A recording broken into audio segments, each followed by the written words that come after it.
Unaweza kujiuliza kwamba kwa nini kwenye msiba wengine huwa wanalia na kwa nini kwenye msiba baadhi ya tamaduni zingine hawaruhusu kulia, watu wanakuwa wanafurahi.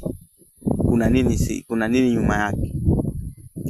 Sasa tukija kwenye elimu ya kiroho, kuna masuala ya frequency, low frequency na high frequency. Wale ambao huwa wanalia msibani, ukiangalia jamii ambayo wana tabia vya kulia msibani, unaweza ukakuta kuna namna fulani hivi unakwambia hiyo kabila uchawi sana. Hiyo kabila uchawi sana. Sana unakuta sio zote. Nakwambia hivi kwa namna gani? Kwa sababu unapokuwa una hisia za kulia zile za huzuni, kwa sababu machozi mara nyingine au kulia kwingine kunatokana na furaha au huzuni. Unapokuwa na hisia za huzuni unakuwa kwenye low frequency. Marehemu yule hawezi kupumzika kwa amani, hata kama alikuwa anataka kupumzika kwa amani. Pale mnatengeneza mawimbi ya low frequency. Mnatengeneza low frequency. Sasa akiwa ni kwenye low frequency, anakuwa ni roho ambaye anaishi kwenye low frequency. Kwa hiyo mara nyingi kitakachokuwa kinatokea kwenye maisha, kwa sababu sisi binadamu tunakutana na hali mbalimbali. Ukishuka ukiwa kwenye low frequency, roho nishawahi kuambia kwamba roho wabaya wanakuvaa. Sasa miongoni wao roho, ukiachana majini na pepo wengine na uchawi watu wengine, kuna roho wa kweli. Roho au watu roho za wafu huwa zipo zinatembea kwenye familia. Yaani mipaka yake yenyewe ni kwenye familia. Yaani roho wako au mababu zako hawezi wakaja wakanizuru mimi. Labda watakupelekea wewe ndio unizuru mimi. Kwa namna gani? Watakupelekea wewe labda unitie hofu. Kwa sababu kunitia hofu hauna tofauti na kuniroga. Simeelewa.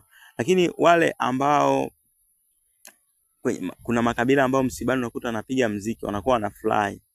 Ile furaha, kama kweli una furaha ya dhati pale, furaha ni ishara ya high frequency. Marehemu anapumzika kwa amani. Hao ndio mababu wema ambayo watu wa kabila hiyo, mtu ukijitambua ukawa unaomba vizuri mababu zako, wanakuonyesha mafanikio.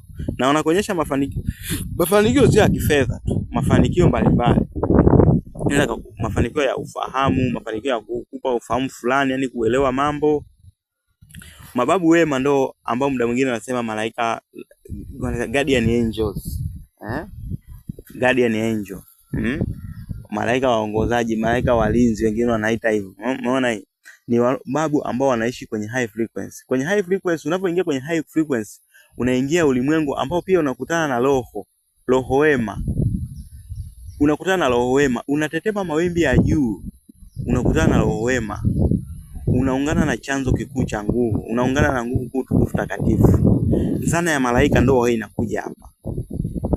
Nataka nikupe mfano dhahiri kabla sijaendelea.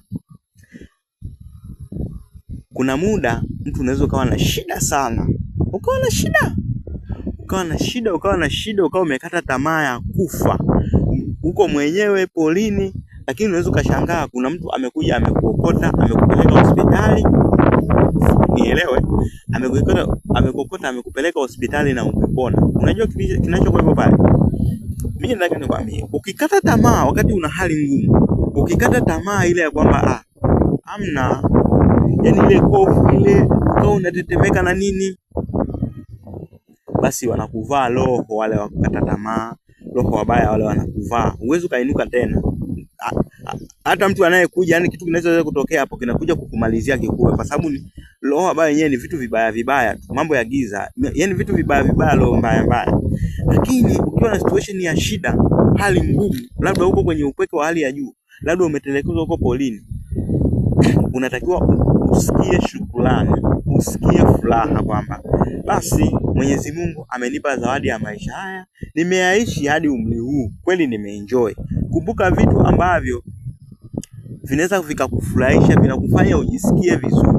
Kwa sababu kwa kufanya hivyo utapanda kwenye high frequency. Ukipanda kwenye high frequency, automatic mwili wako utakuwa unatetemeka. Aura yako ina shine. Yaani ukiwa kwenye high frequency, aura yako ina shine. Nikisema kushine ni sawa na mwanga ambao uko kwenye giza. Mwanga ambao uko kwenye giza huwa unawaka.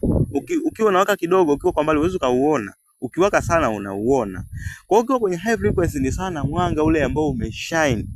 Kwa hiyo sasa automatic utakuwa unaonekana. Yaani utakuwa unaonekana. Yaani sijui unaelewa. Kwa hiyo sasa anaweza akaja ndo mtu kama huyo. Mtu mwenye unasema msamaria mwema. Watu wanapenda kusema msamaria mwema. Mwingine anakuambia bwana malaika akaja. Unaona bwana? Kwenye stories za vitabu vya dini anakuambia ni malaika. Wengine kwenye maisha ya kawaida tunasema msamaria mwema, wa Samaria wema. Anakuja mtu mwenye roho yake nzuri, ambao anakufanyia wema, ambao hataki hata malipo. Yaani mtu mwenye yupo kwenye high frequency.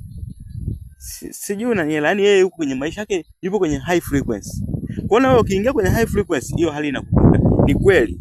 Ukiwa hivyo labda unaweza ukafa. Pale unaweza ukafa. Kama muda wako wa kufa umefika, unakufa, lakini uwezo utakiwa kufa kwa majuto. Ukifa kwa majuto, kwa malalamiko, kwa hofu, basi ujue wewe unaenda kuishi kwenye low frequency, unaenda kuishi pamoja na majini, rafiki yangu. Unaenda kukaa kwenye mawimbi ya chini kabisa, mawimbi ya chini. Lakini ukiwa na shukrani, ukafa una shukrani, unakuwa babu mwema. Mtu anapokuwa anafanya meditation, anakuwa anajiongea kwenye viwango fulani vya ufahamu wa kiroho. Ufahamu wa juu kabisa wa kiroho ni ufahamu ambao unaungana na chanzo kikuu inaitwa cosmic energy. Nguvu ya asili, nguvu kuu tukufu takatifu. Huko huna chuki, yani huko ni furaha. Yani sijui nisemaje. Hicho ndio nilikuwa nataka kuongelea kwa siku ya leo. Nafikiri tukutane wakati mwingine, wakati tunapeana mawazo mengine. Mtu mwingine unaweza kawa unaelewa hivi mambo ya kiroho. Elimu ya kiroho ni pana, sio elimu ambayo unaweza kaisikiliza kwa dakika 6 kama hivi. Unaweza kuwa umepita huko, umejifunza hivi na vile, lakini mimi nakufundisha jinsi ambavyo ni mambo ambayo mtu una ushahidi nayo. Mambo ya kiroho ni mambo ambayo hayaonekani. Ili kuyaelewa yanahitaji na wewe mwenyewe umefunguka. Kama umejiziba, kama unatetema kwenye low frequency, huwezi kuelewa vitu vinavyotetema kwenye high frequency. Mtu akikwambia ana furaha, isikie furaha yako. Ihisi furaha yake, mwenyewe inaweza kuingia. Mtu anakwambia ana hofu, ukisikia hofu yake, hofu na wewe inakuingia. Kwa ni mitetemo. Siri ya kwamba maneno huumba ipo kwenye mitetemo. Neno litamke, usipolihisi yani Kiingereza sijui. Usipolitamka hakuna kinachoweza kuwa. Eti usipolitamka. Ukilitamka bila kulihisi hakuna kinachoweza kuwa. Ukilitamka afu kahisi, unaungana na chanzo unaungana na hali zingine kama hizo ulimwenguni. Usiamini macho. Macho yameumbwa kuona kwenye kiwango kidogo sana, mitetemo midogo sana. Macho yanaona mitetemo midogo sana. Jicho ambalo Mwenyezi Mungu ametuumba nalo, jicho la tatu ambalo tukiwa watoto ndio huwa linaona hadi rohoni. Jicho la tatu kazi yake ni